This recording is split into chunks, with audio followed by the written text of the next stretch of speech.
Respected dignitaries, I, on behalf of Jawaharlal Nehru University, welcome you all for this special convocation.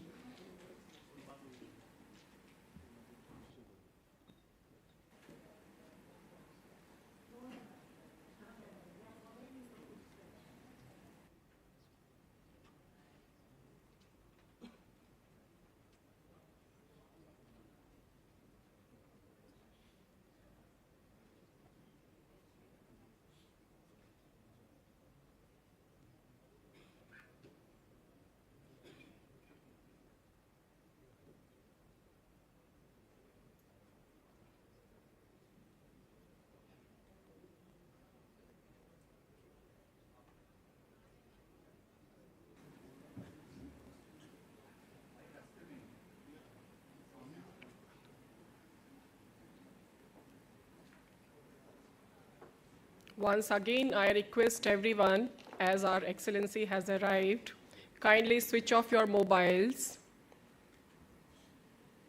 and maintain silence.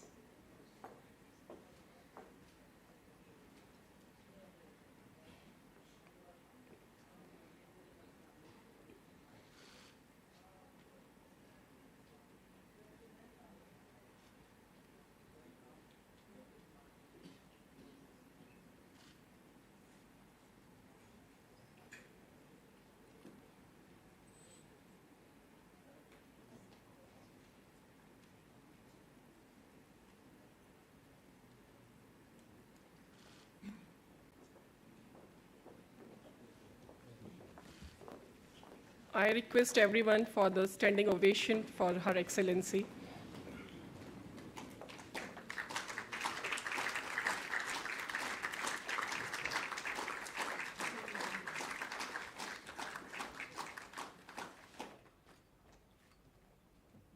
Kindly be seated.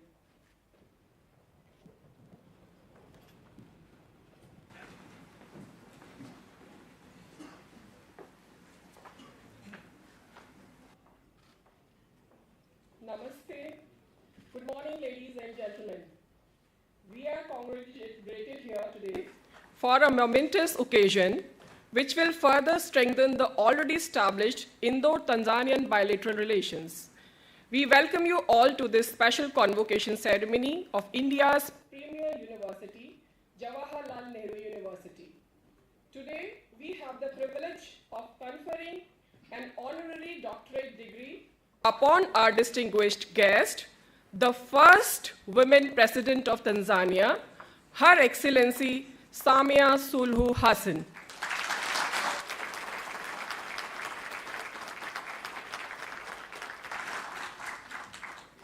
With utmost respect, I would like to invite our Honorable First Women Vice Chancellor of Jawaharlal Nehru University, Professor Shanti Shri Dhulipudi Pandit, for the welcome address.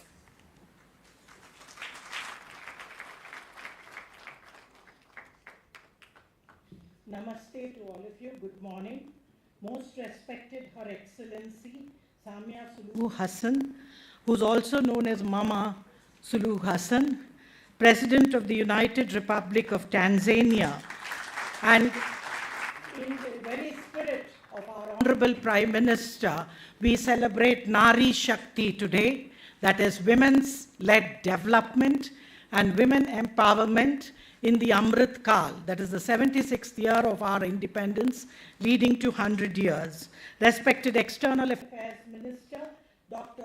S. Jaishankar, who is also an alumnus of this university, and we're extremely proud of you, sir, at the successful completion of the G20+1, where you made a master stroke of getting the African Union into the G20.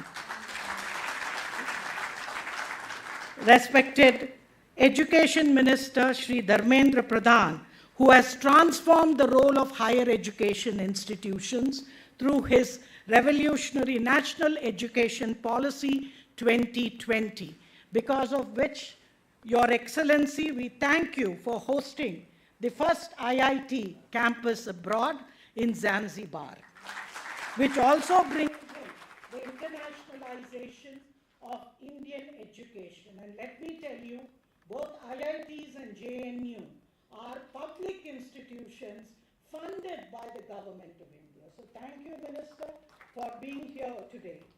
I also welcome our respected Chancellor, Ambassador Hon'ble, a seasoned diplomat and the former Foreign Secretary and Ambassador to several countries. He has just taken over, so we look for your guidance to make JNU go higher in its echelons. And dignitaries of the dais, honorable ministers from Tanzania, India, the Minister of State for Education, officials from the Ministry of External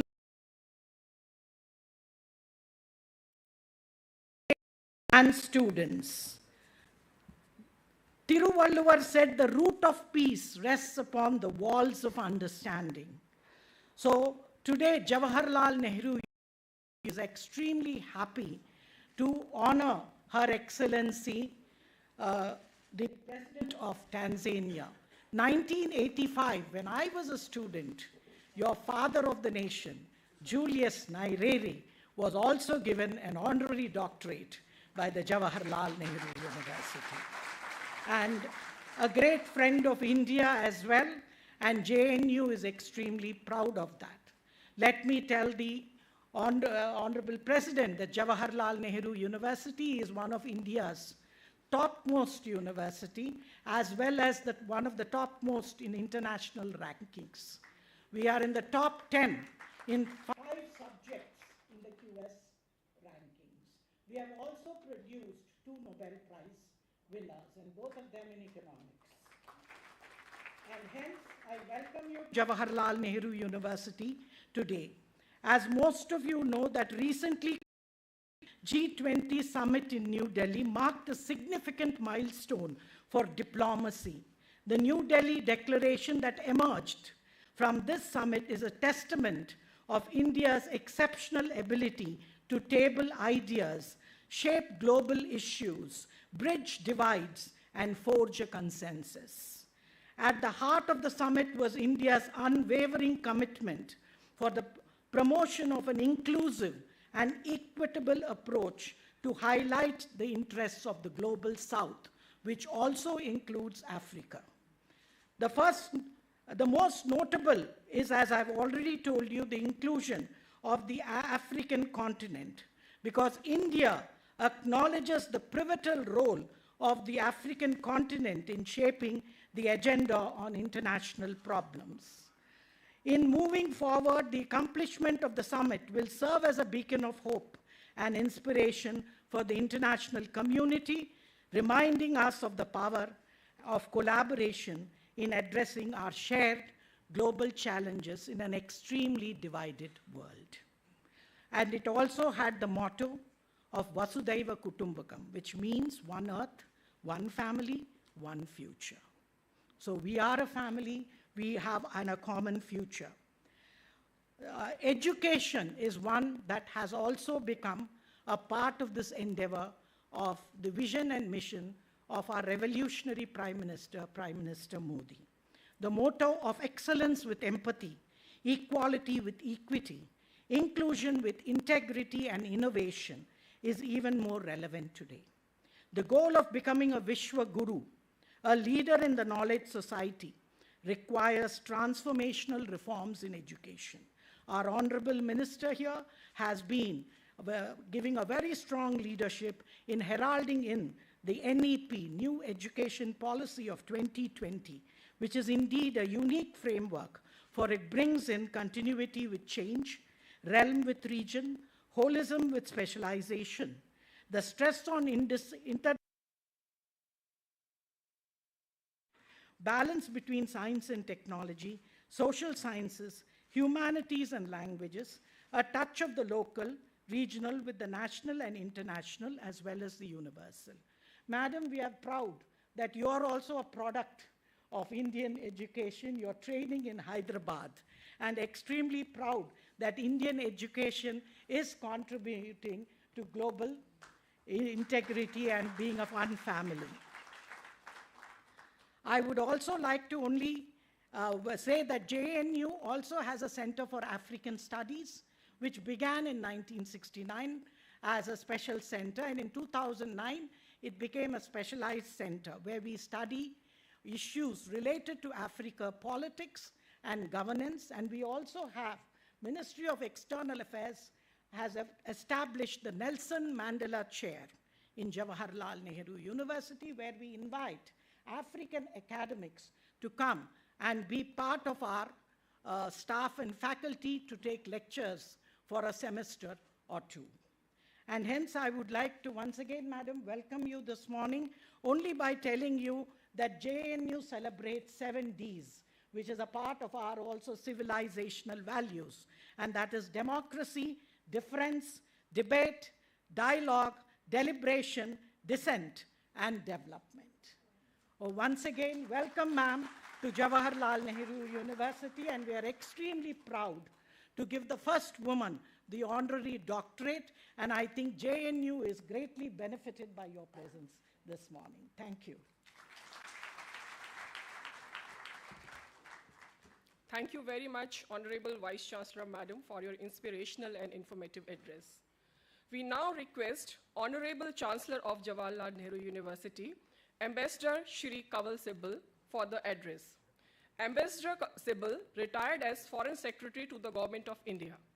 In 2017, he was awarded with the prestigious Padma Shri Award for his distinguished services in the field of public affairs.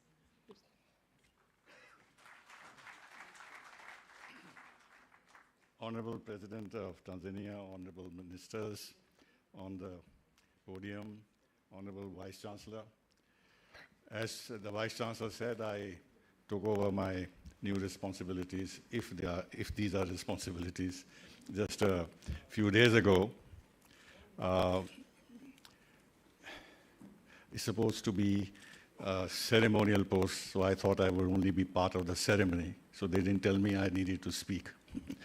So, but you know, I am very happy to be able to talk to you because of my personal association with Tanzania.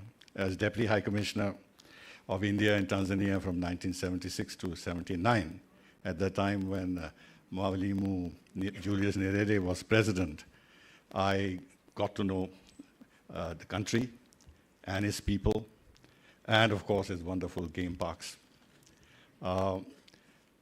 One of the people I met and cultivated and got to know rather well was Mr. Ben Makapa when he was in the Daily News. And later, when I followed the career a little bit, he became the president of your country. I knew another gentleman, Mr. Maramba. He was the head of the Small Industry Development Organization.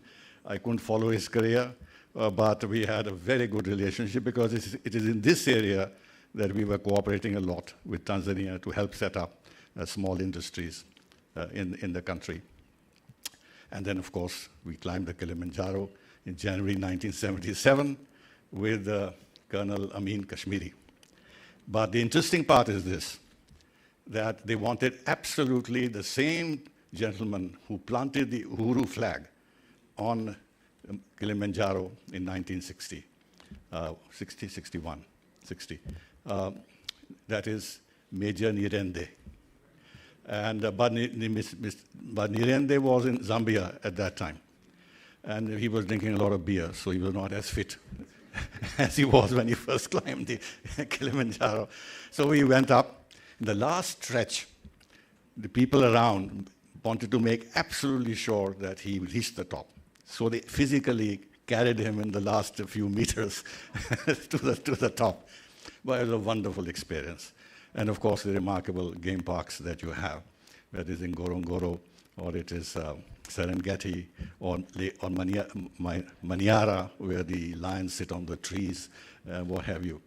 It was, and then, of course, there's a personal touch. My son was born there in Muhimbili Hospital. And so I have very strong emotional connections, political connections, in the sense of great regard for this country. At that time, of course, President Nyerere and his whole concept of Ujamaa villages and everything else in order to have grassroots development in the country. I think a little bit akin to Mahatma Gandhi's own idea that you must develop the rural countryside and the villages so they become self-sufficient. And that's the path to development rather than industrialization and this and that. That was not very popular in Africa at that time. The World Bank was not interested in helping the Ujamaa concept. They wanted to build up Kenya as an alternative model. Anyway, our foreign minister visited at that time.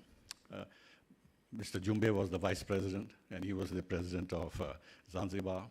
So we went across, and he gave a big trunk full of cloves to our foreign minister. And I got a packet.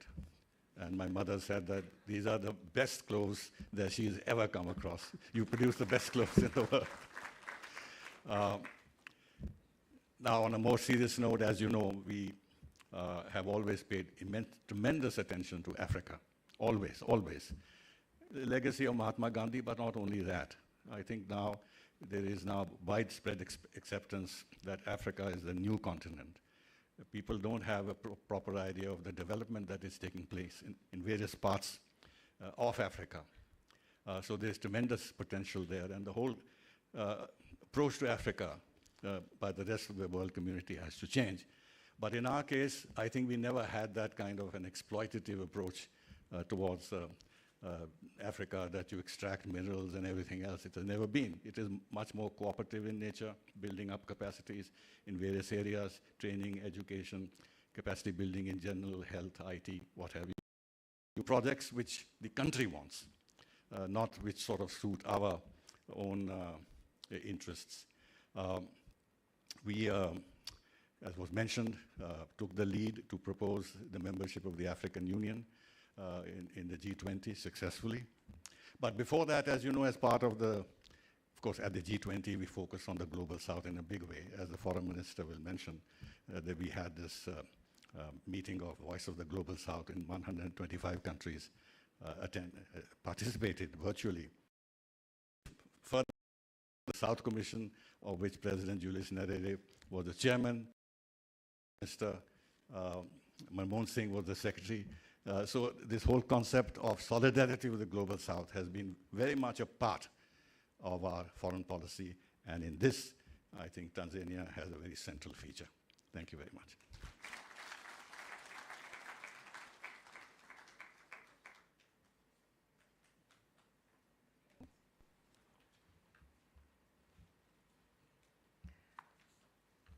Hello. Thank you so much, sir, for highlighting the emotional connection with the Republic of Tanzania. We are sure that this will help us to build cultural connection with the Republic of Tanzania in future. We now request Honorable Minister of Education, who is also the Honorable Minister of Skill Development and Entrepreneurship, Shri Dharmendra Pradhan ji, to deliver his address. Honorable Minister has also held the portfolios of State Independent Charge for the Ministry of Petroleum and Natural Gas and Ministry of Steel.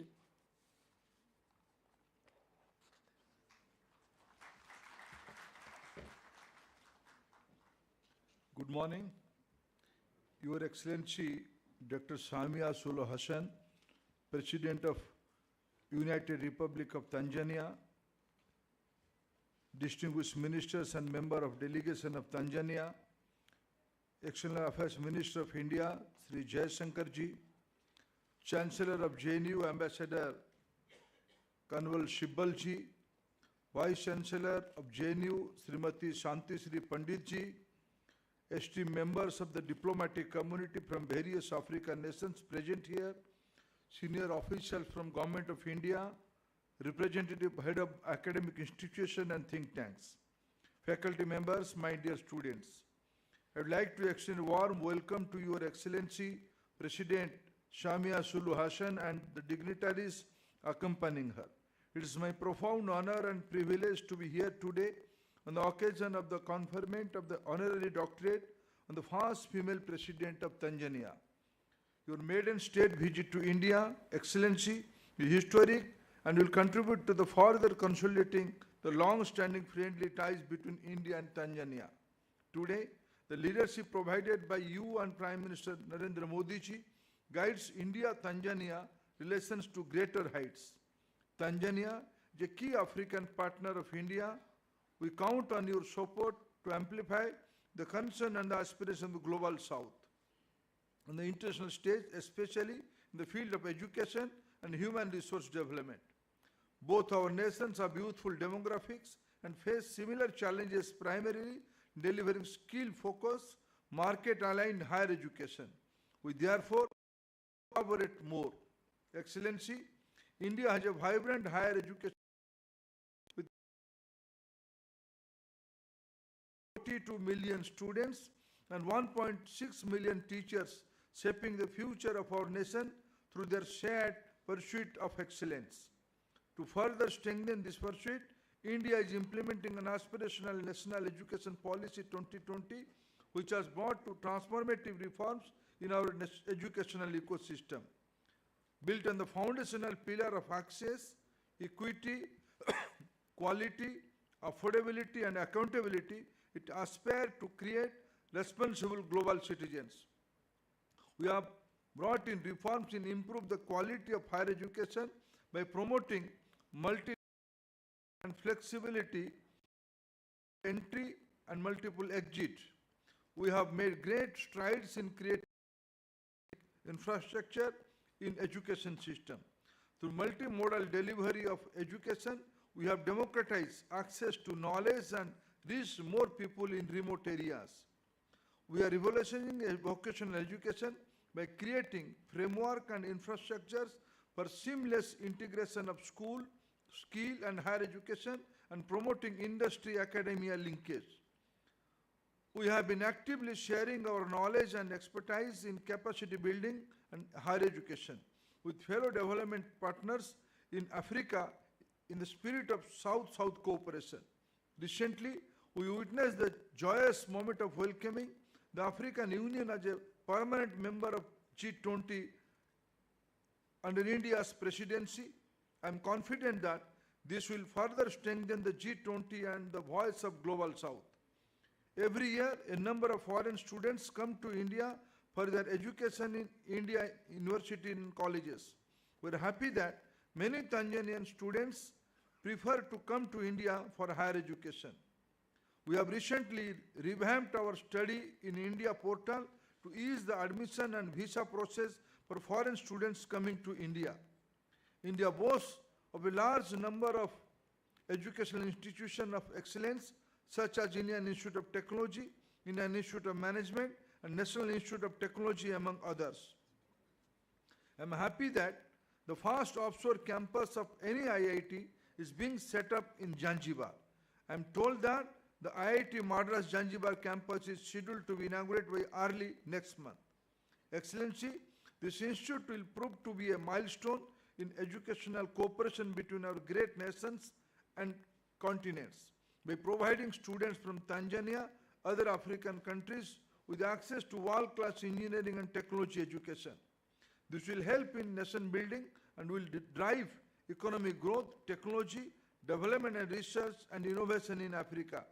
In this regard, I must sincerely express my gratitude to you and Government of Tanzania for hosting the campus. Guided by our National Education Policy 2020, India is actively contributing to deepen cooperation with our development partners in Africa. We strive to work with you hand in hand to equip our youth with 21st century education skills to prepare them for the future. We are encouraging our base skill development institutions to go to Tanzania and other African countries. Excellency, I would also be coming to Tanzania for this pivotal role in promoting the education agenda domestically and regionally through its national strategy for growth and poverty reduction. The successful implementation of primary and school education development programs and the successful hosting of African Human Capital Heads of State Summit, among other accomplishments. Under your leadership, I am confident cooperation between India and Tanzania in the field of education and development of human capital as well as the people-to-people ties will continue to intensify. Madam President, let me compete with our Chancellor, Ambassador Sibal. He fondly recollect his memory of Tanzania's period. Recently, Madam President, one of the young girl from my native town in the eastern part of country, I belong to a state, Odisha, from a native small town. One girl climbed the Kalimanjaro mountain and he brought the pride for all of us. With these words, I once again welcome Your Excellency and your distinguished delegation and congratulate you on receiving this prestigious doctorate. Thank you, friends. Thank you very much, Honorable Minister, sir, for your address and for always being supportive and encouraging all academic endeavors in JNU. Now we are privileged to have with us the Honorable Minister of External Affairs of India, Dr. Subramaniam Jaishankar, a renowned diplomat. We are proud to inform you that Honorable Minister is an alumnus of our premier university, Jawaharlal Nehru University. With utmost respect, I invite him to deliver his address.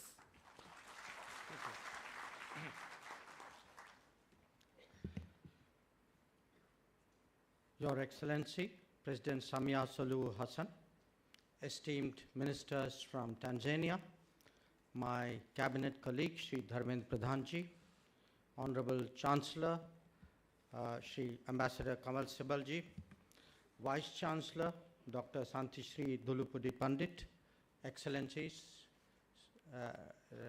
dignitaries, ladies, gentlemen, students. Namaskar, Havari, good morning. It is a matter of great pride for us to confer the Honorary Doctorate on President Samia Suluhu Hassan today from the Jawaharlal Nehru University. I take particular satisfaction in this as an alumnus of this university. Honorable President is no stranger to India and has personally experienced the capabilities of Indian institutions. Though it is our first chance to welcome her as the President of Tanzania, we greet her as an old friend. By honoring her with an educational conferment, we not only recognize her long association with India, but highlight this particular aspect of our relationship. Education and capacity building are important facets of our bilateral ties. Over 5,000 Tanzanian nationals have been trained in educational institutions in India under our ITEC program. India also plays host to several Tanzanian students who study in India. And in our universities, young minds brim with confidence as they shape India's future through their startups, inventions, and innovations. They carry a profound sense of responsibility and duty towards our collective future, and I'm sure that their Tanzanian fellow students certainly benefit from that. Taking this link further from our side, Tanzania is, as you've all heard, the preferred destination to set up the first overseas campus of the Indian Institute of Technology in Zanzibar. Classes for the first batch are scheduled to begin this month. The institution has the potential to become the premier center for technical education for the entire African continent. It is symbolic of our cooperation with the Global South, and I deem it a personal privilege to have been present in Zanzibar at its inauguration. As I noted, the first cohort of, I believe, 70 students has been finalized, and it actually reminds me of my own years in JNU because these years were the inception years of this university. Providing a voice for the Global South has been the overriding concern of our G20 presidency. And again, you're all familiar that we consulted with 125 countries at the Voice of the Global South Summit to ensure that the G20 addresses the fundamental issues of the developing world. The inclusion of the African Union into the G20 as a full member was one of the highest successes of our presidency. But I would like to take this occasion to underline that the rise of Africa is, we believe, central to global rebalancing. Our support for that process is therefore unstinted. Most of our embassies, I should share with you, most of our embassies that we have opened in the last decade are in that continent. I should also add that the visit by the Honorable President, Samia Suluhu Hassan, is the first visit from Africa after the inclusion of the AU into the G20, and we recognize that significance as well. So, ladies and gentlemen, India and Tanzania enjoy traditionally close and friendly relations marked by sound political understanding, regular high-level visits, diversified economic engagement, and strong people-to-people contacts. Our trade relations with Tanzania date back several centuries when traders from the western coast of India first traveled to East Africa along the maritime route for trade and commerce. In fact, yesterday, when the Honorable President met Prime Minister Modi, this was the connect between our western coastline, the state of Gujarat, and Zanzibar in particular, I think was very much the subject of conversation. Economic ties between our two countries have always been a strong pillar. I'm happy to inform that despite the global disruption and challenges posed by the pandemic, our bilateral trade has witnessed strong growth from both sides and today stands at close to $6 billion. With India already as the 5th largest economy, the Indian government is vigorously pursuing sweeping reforms aimed at ensuring inclusive growth. India has grown as an economic powerhouse, and this offers opportunities to businessmen from Tanzania to be part of our growth story. While India is one of the fastest growing economies of the world, Tanzania has also displayed impressive economic performance. This offers enormous opportunities for further cooperation and convergence between the two countries, and I should say we are really limited only by our ambition. Our engagement with Tanzania, indeed with all of Africa, continues to be guided by the 10 principles enumerated by Prime Minister Modi in July 2018. In essence, it is cooperation based on our partners' priority.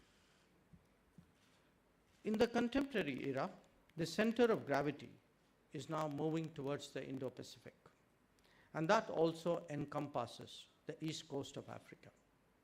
Guided by our SAGA policy, we engage Tanzania as a littoral neighbor. Our cooperation can make a notable contribution to maintaining peace, prosperity, and security, and ensure secure, free, and open shipping lanes in the Indian Ocean. So, friends, real partnerships are driven by exchanges of experience which identify and constantly refresh collaborative opportunities. Those who are a living bridge in this regard hold a particular value for our ties. In the person of the Honorable President, Samia Suluhu Hassan, we have today amidst us exactly such an inspiration. This conferment, I'm very confident, is a message that relations between our two countries will continue to further grow and prosper in the times to come. Thank you.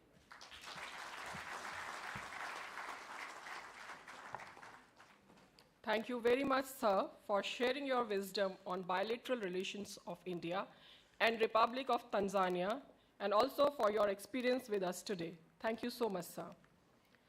We have now reached the momentous part of our ceremony, the conferment of the Honoris Causa upon our highly revered, esteemed guest, Her Excellency Samia Suluhu Hassan, the first woman president of the United Republic of Tanzania.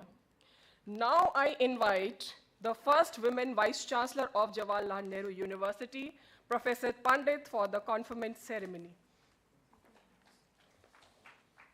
By virtue of the authority vested in me as the Vice Chancellor of Jawaharlal Nehru University, it is my privilege to confer the Honorary Doctorate, Honoris Causa, on Her Excellency, the President of the United Republic of Tanzania, Samia Suluhu Hassan. Now, Dr. Samia Suluhu Hassan, for Indo-Tanzanian relations and India-Africa relations.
Many, many congratulations, Her Excellency. Ladies and gentlemen, we now humbly invite Her Excellency, Dr. Samia Suluhu Hassan, President of the United Republic of Tanzania, to kindly come and grace us with her words of wisdom. Please, ma'am.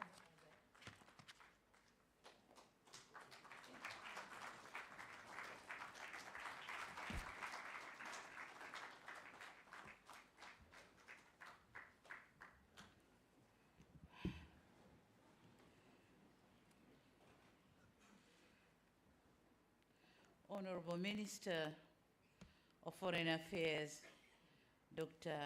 Jaishankar, Honorable Minister for Education and Skills Development, Shri Dharmendra, Honorable Minister for Education, Marumo Debi, Chancellor of the Jawaharlal Nehru University, Professor Shri, Vice Chancellor, senior Indian government officials here present, ministers, permanent secretaries, and other members of my delegation, faculty members, fellow alma mater and students, members of the diplomatic corps, distinguished guests, ladies and gentlemen, namaste and good morning. The world say there's no midway in falling in love with India. Be it an Indian song, Indian movie, or Indian cuisine. It is very difficult to resist an Indian charm, and I agree. I have experienced it when I came to India for the first time in 1998 to study at the Hyderabad National Institute of Development and Administration. The memories were still vivid, and I can attest further for the colorful reception I received during this visit as a president of my beloved country. Thank you very much, India. Colleagues, a few minutes ago, I came into this university as a visiting guest. Few minutes after, you have changed me as a family and conferred me with an Honoris Causa degree. I'm now standing here as a family member of the great Jawaharlal Nehru University and no more as a visiting guest. Thank you very much. Thank you very much. This is what makes India irresistible. This is what makes India incredible India, not just of the beauty of its landscape, but also the generosity and the kindness of its people. I'm humbled that my new family boasts of illustrious members, including the current Minister for External Affairs, Honorable Dr. Jaishankar, and the current Finance Minister, the Honorable Nirmal Sitaraman, who both graduated here.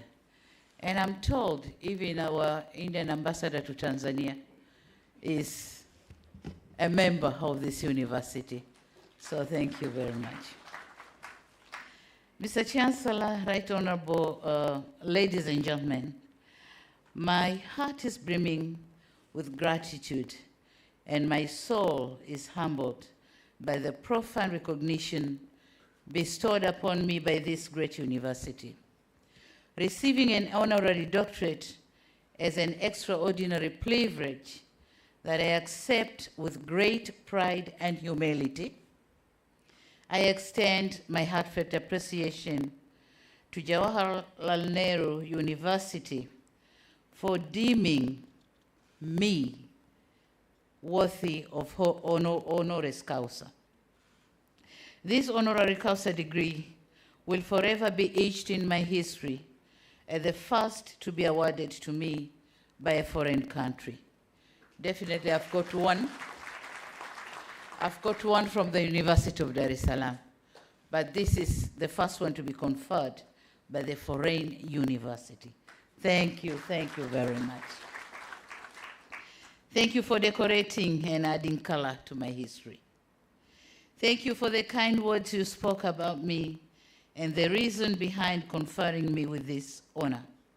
For a moment, as the citation was being read, I paused and reminisced and appreciate the long and laborious journey I have endured, the heavy weight I have lifted, and the remarkable contribution I've made to my country so far. Rarely I do get time to breathe, unwind, and appreciate the journey, since life in the presidency gives one no time to think and reflect about oneself. You always think and reflect about the people. It has been and will always be a journey for the people, the country, and the world. Today, you gave me an opportunity to reflect. The flashback took me to my tiny coastal village at Kizimkazi in the islands of Unguja, Zanzibar, where I was born and raised. I reflected on my childhood as a girl child in a predominantly traditional African and Muslim community. A daughter born by a housewife and fathered by a teacher. Had little chance and no hope of becoming a president of Tanzania, especially given my educational journey where I studied higher education while working. Never had I dreamed of having a prefix before my name, but today I have it. Let alone dreamt of this prefix coming from a prestigious university, which is miles away from home. I become, certainly, not because I'm extraordinary, not because I'm self-made, but because I'm a product of many pair of eyes and hands which saw the potential in me, nurtured and supported me. I'm forever grateful for my late parents who saw an importance of investing in a girl child, taking me to school and supported my quest in furthering my education. To my family, who supported me throughout in my career, who tolerated my absence in their lives and allowed me to pursue further studies in a political career. And among them, my son is here, Abdul, if you can send and see.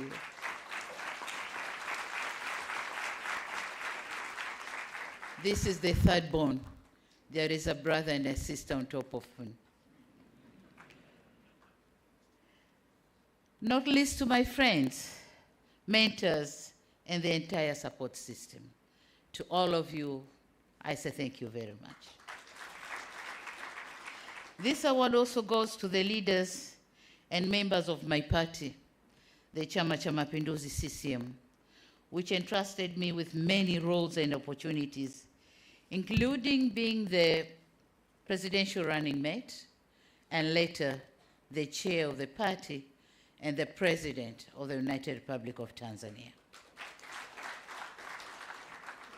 It also goes to Tanzanians who gave me the honor of being their president and lent me their trust and overwhelming support. But in particular, this award, I dedicate it to the Tanzanian girl child who live in the remote parts of the country. I want them to know that with hard work and commitment, all glass ceilings can be torn down. I'm acutely aware that whatever I achieve as a leader of my country is partly because I'm standing on the broad shoulders of my brothers, my predecessors, who have dedicated their lives into making the institution of presidency into what I have inherited. Their legacy is woven into the very fabric of this institution, and it is with profound reverence that I accept this honor also in their names. I could go on and on thanking everybody, since my success, if any, is the accumulation of many trusts, many efforts, and many supports I've received on my way up. And we in Africa believe that when the heart is full, it pours out from the mouth. So I refrain from overthinking because the list is endless. Thank you all. Mr. Chancellor, ladies and gentlemen, while I rejoice and celebrate this honor, I'm reminding myself that there is no free lunch. Much as you did not, out of respect or out of courtesy, condition me to deliver remarks upon being conferred an honorary degree, I understand that it is customary for an awardee to do so. And it may be inappropriate not to seize this opportunity to share with you my reflections on issues of mutual concern. I therefore wish to share with you my reflection on what is India to us, Tanzania Africans. To us, Tanzanians, India is not simply a country. India is an extended family member, simply separated by a coastline, a strategic ally, a dependable partner, and a friend for all seasons. This is what we see India. India and Tanzania relations dated long before pre-independence from our colonial master, United Kingdom. The monsoon trade connected our people through the Indian Ocean. The Indian community has lived and thrived in Tanzania for decades and spanned generations. They form part of Tanzanian citizenry and contributed to our struggle for independence and national building thereafter. And so, it comes to no surprise that Indian food, which ranges between Indian rice, curries, and traditional Indian desserts, form part of our menus on our tables. Moreover, some Indian words like lucky, pesa, kalam, rang, tayar, lekin, dunia, and kismat, they are also part of our cultural heritage. On the other hand, colorful Hindu temple forms hallmark on many of our towns. With the Diwali festival, while Diwali's festival is celebrated by all of us, as a statement to our unity and appreciation of customs and traditions of our Hindu brothers and sisters in Tanzania. Suffice to say, we are more connected rather than disconnected. The blood ties, history, and relations are augmented by the Indian Ocean. This reflection on my delegation, this reflection is on my delegation, which include Tanzanians of Indian origin. Are you there? Tanzanians of Indian origin, Ahmed, Mohsen, and others.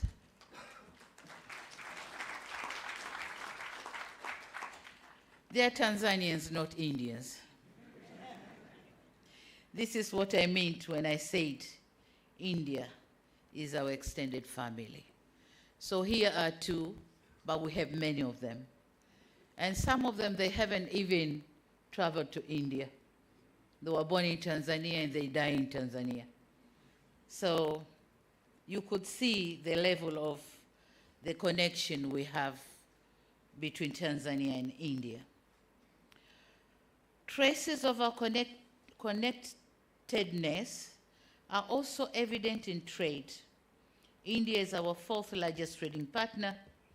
In the past 5 years, our bilateral trade volume has increased from $2 billion in 2017-18 to $6.5 billion in last June of 2023. India is also top 5 investment source for Tanzania, with 631 investment projects worth $3.7 billion. These are not words. These are numbers. And we all know words speak louder, but numbers speak clearer. So this is the clear picture of our relation. Given our historic bonds and bilateral ties, there is no excuse why India is not our #1 bilateral trade partner and investment source. This is an issue that preoccupied my discussion with Her Excellency President Draupadi Murmu and Right Honorable Prime Minister Modi. In a move to give a strong accent to our resolve, we had decided to elevate our relationship into a new strategic partnership anchored in 4 pillars, and they are maritime security, defense cooperation, development cooperation, and trade and investment. I'd like to thank the President of India, Her Excellency Draupadi Murmu, for her invitation, and the Prime Minister, the Right Honorable Narendra Modi, for engaging with me and my delegation through the details of our cooperation. At this point, allow me to thank everyone who has made my visit to India a success, with a special mention for His Excellency Biana Pradhan, Indian High Commissioner to Tanzania, whom, as I said before, happened to be an alumni of this great university. Mr. Chancellor, ladies and gentlemen, beyond familyhood and trade partnership, India is our strategic ally. India is now a powerful house. It possesses needed soft and hard powers enough to shape the outcomes, influence change, and able to raise a voice to be heard in the lobbying corridors and rooms where world decisions are made and our fate as developing country is decided. We in the developing world immensely appreciate the leadership and contribution that India is making in preserving and restoring sense, value, and humanity to our increasing plurilateral, manipulative, and materialistic world. India is our formidable member, in the non-aligned movement, the Commonwealth, and Group 77 in the United Nations, continues to be our voice and mouthpiece in avenues where we don't have seat.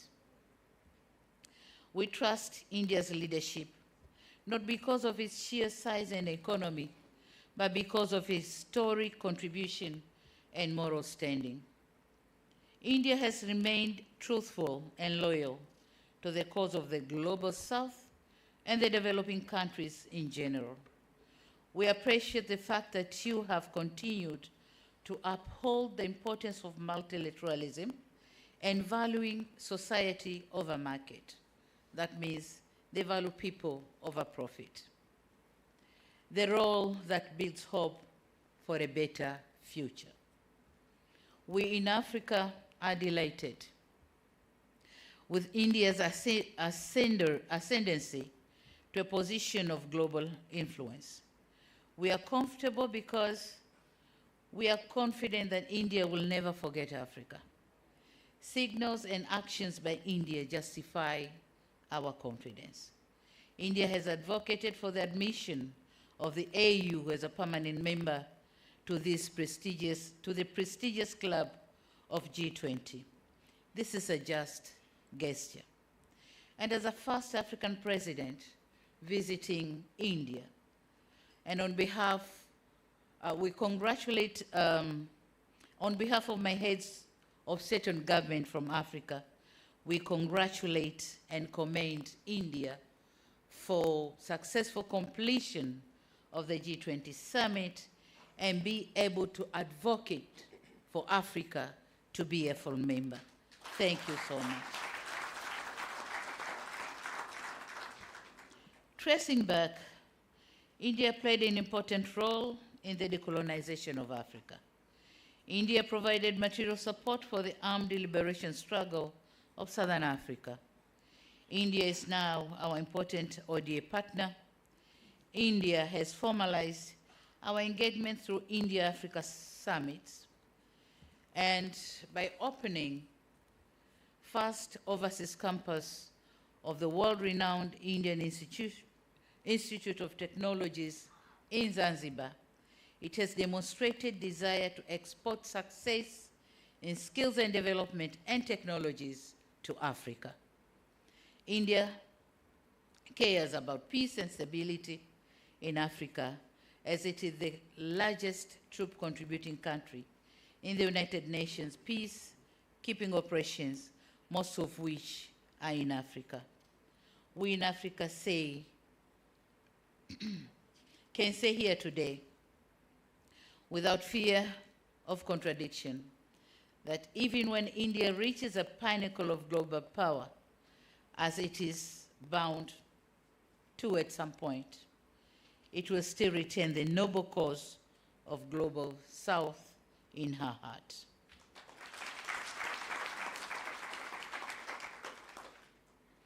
This is what, at the very least, we expect of India, that India, whenever it goes, whatever point of achievement reaches, it will still have Africa and the Global South in her heart. We are living in a different era of confronting new realities and new challenges that India cannot overcome them alone, neither can Africa. Having united our efforts can increase our strength to face them and leverage our power to tackle them. Our partnership has helped us before to fight against piracy in the Indian Ocean, to help regulate and conserve our shared marine resources through the Indian Ocean Tuna Commission. We also stood up against unfair trade proposition in the WTO and pushed for the reforms in the United Nations and its Security Council.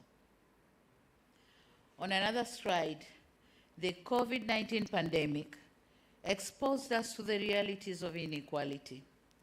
Globalization did not deliver on its promise.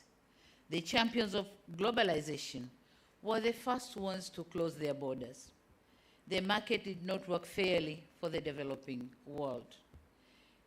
When it comes to vaccine and PPTs, and the narratives of leave no one behind and global public good became nothing but empty rhetoric. True colors came out and masks of the big powers fell off. India, fortunately, did put humanity first did put the humanity first by supplying millions of doses of vaccines to about 100 developing countries.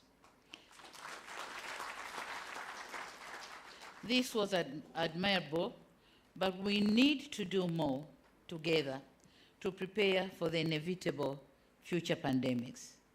They need to invest in global health security to prepare our countries for future pandemics is imminent. Having vibrant pharmaceutical industry and advancement in research and development, I'm convinced that India is better placed to take leadership on this important crusade. We must work together to win the next test.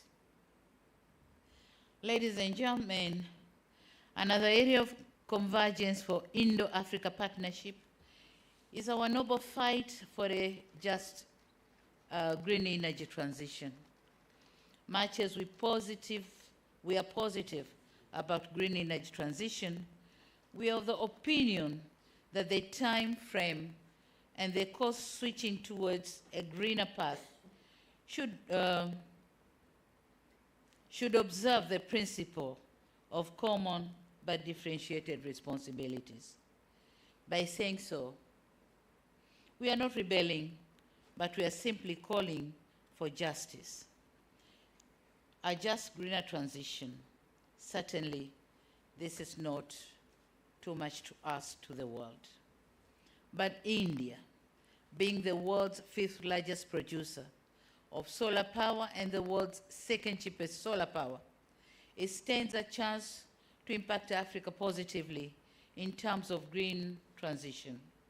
India provides an opportunity for Africa to leapfrog energy crisis in underserved areas through affordable and adaptable off-grid and mini-grids equipment and infrastructure. Likewise, Africa offers India the scale to expand its green energy industry and lead the transition. Ladies and gentlemen, in conclusion, I said at the beginning of my remarks that India means so much to Tanzania and Africa. I hope I've tried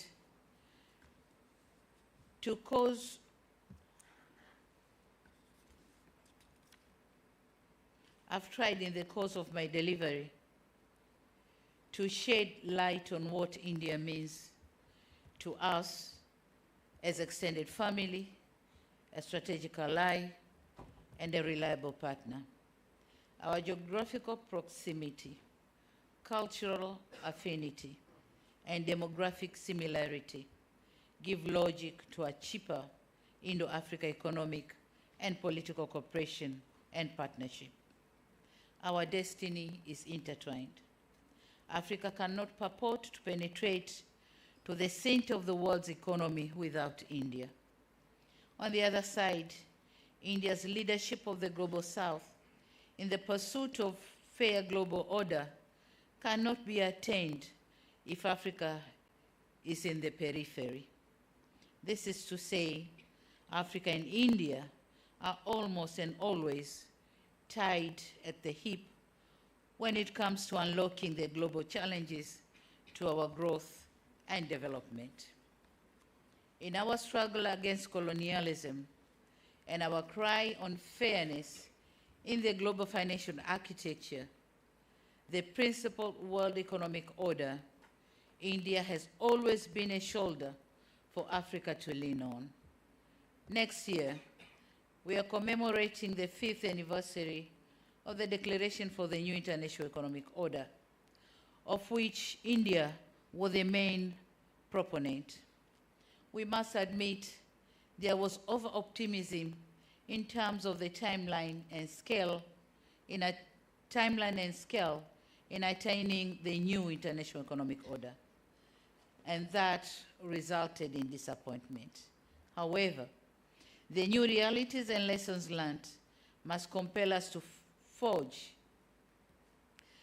for Indo-Africa cooperation to push for a more fairer world.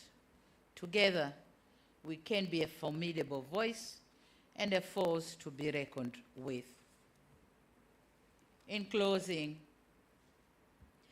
I extend my deepest gratitude once again to this esteemed institution for the privilege of receiving this honorary doctorate. Thank you very much.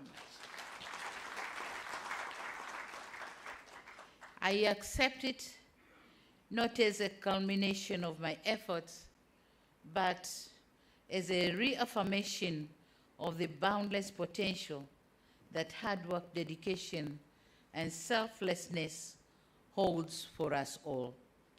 Let us move forward with a renewed commitment to harness the transformative power of cooperation, and in doing so, let us forge a future that is marked by unity, understanding, and the steadfast dedication to the betterment of the humanity. This honor comes with responsibilities and expectations. It is a call to action, a call to leverage the privilege that it confers to the betterment of our world. It is a call to use our knowledge, our skills, and our resources to effective positive change, to advocate for those whose voices have been marginalized, and to champion causes that resonate with the values we hold dear. As I stand here today, I'm mindful of the profound interconnectedness of all human beings. We are bound by a common purpose, a shared destiny, and a collective responsibility to leave this world better than we found it. Together, we have the capacity to shape a legacy of compassion, empathy, and progress that will endure generations to come. Thank you very much for your kind attention. Thank you very much.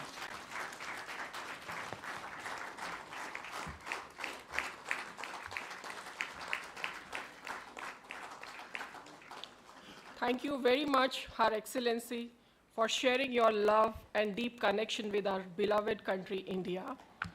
We wish that India's and Tanzania's bilateral relations and cooperation in all spheres will reach new heights under your dynamic leadership.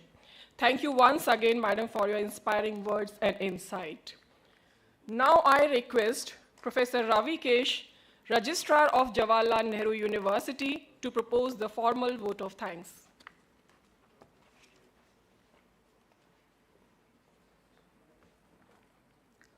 Honorable Her Excellency Dr. Samia Suluhu Hassan, President of the United Republic of Tanzania, Honorable Dr. S. Jaishankar ji, Minister of External Affairs, Honorable Shri Dharmendra Pradhan ji, Minister for Educational and Skill Development and Entrepreneurship, Srimati Annapurna Devi ji, Honorable Minister of State, JNU Vice Chancellor Ambassador Kamal Sibbal ji, JNU Vice Chancellor Professor Santi Sri Dhulipudi Pandit ma'am, distinguished guests, respected colleagues and dear students, Namaste. I stand before you today with a sense of privilege as I propose vote of thanks on behalf of our university for gracing this special convocation ceremony with your kind presence. First and foremost, on behalf of JNU community, I would like to thank our chief guest, Honorable Her Excellency Dr. Samia Suluhu Hassan, for gracing today's event with her benign presence and sharing her illuminating speech. We were truly enlightened to hear her enlightening thoughts on her first visit to India as the president, along with her distinguished ministers before us. It was truly a proud moment for us to see first woman vice chancellor of our university felicitating a first woman president of Tanzania with the honorary doctorate in the august presence of many illuminating figures of Tanzania and India today. I would like to thank our deepest gratitude to our Honorable Dr. S. Jaishankar ji, an alumnus of our premier institution, and Honorable Minister of External Affairs for your unwavering support, guidance, and leadership, under which India and Tanzania is on the right path to attaining new heights. Your vision and dedication have been the driving force behind organizing this event successfully. We are immensely grateful to our esteemed Minister for Education and Skill Development and Entrepreneurship, Shri Dharmendra Pradhan ji, for your gracious presence today and enlightening us with your kind words of wisdom and encouragement.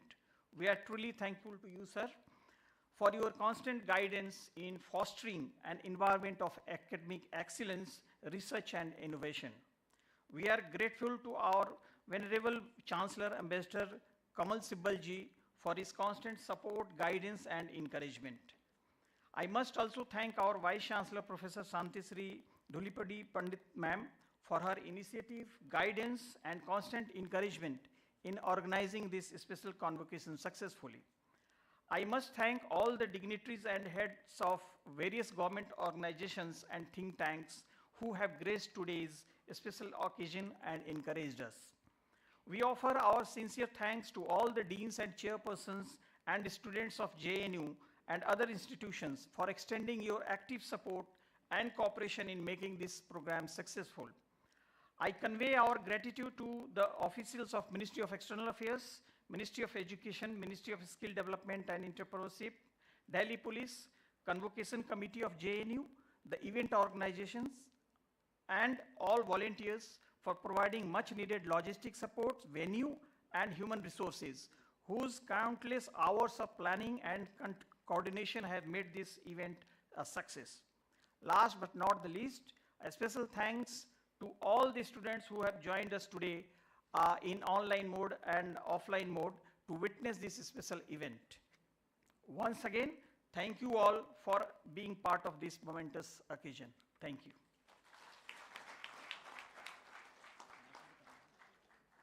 So with this, we conclude this special convocation. May I request all the dignitaries here to join us for high tea.